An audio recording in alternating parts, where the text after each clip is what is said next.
விலகி பாஜகவுடைய முன்னாள் மாநில தலைவரும் ஐபிஎஸ் அதிகாரியுமாக இருக்கக்கூடிய அண்ணாமலை அண்மையில தனது அரசியல் நிலைப்பாட்டை தெளிவுபடுத்தியிருந்தார்.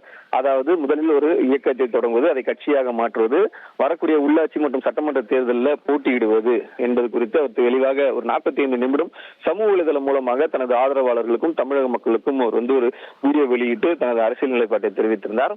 இந்த நிலையில அவர் 2020ஆம் ஆண்டே ஒரு தன்னார்வ அமைப்பு மாதிரி தொடங்கிய we the leaders foundation organisation அப்படின்னு சொல்லி அவர் ஏற்கனவே தொடங்கி இருந்த ஒரு அமைப்பு இருக்கிறது. அதுல பாத்தீங்கன்னா ஒரு 16,000 உறுப்பினர்கள் மட்டுமே இருந்த நிலையில, அதாவது இந்த அறிவிப்பிற்கு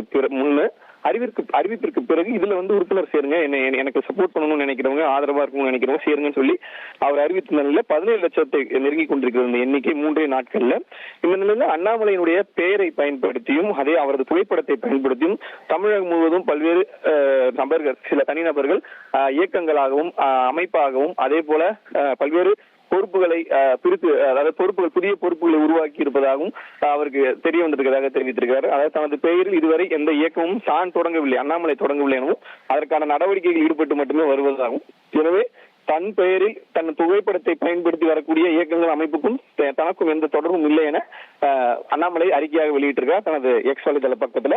எனவே அதில் யாரும் சேர வேண்டாம் எனவும் தனக்கு ஆதரவு கொடுக்க வேண்டும் என நினைப்பவர்கள் தொடர்ந்து வி த லீடர்ஸ் என்கிற அமைப்புல இணையதளம் மூலமாக மட்டுமே இணைய வேண்டும் எனவும் விரைவில் அடுத்த கட்ட நடவடிக்கைகள் குறித்து அவர் அறிவிப்பார் என்றும் அவர் அண்ணாமலை தெரிவித்திருக்கிறார். காயத்ரி.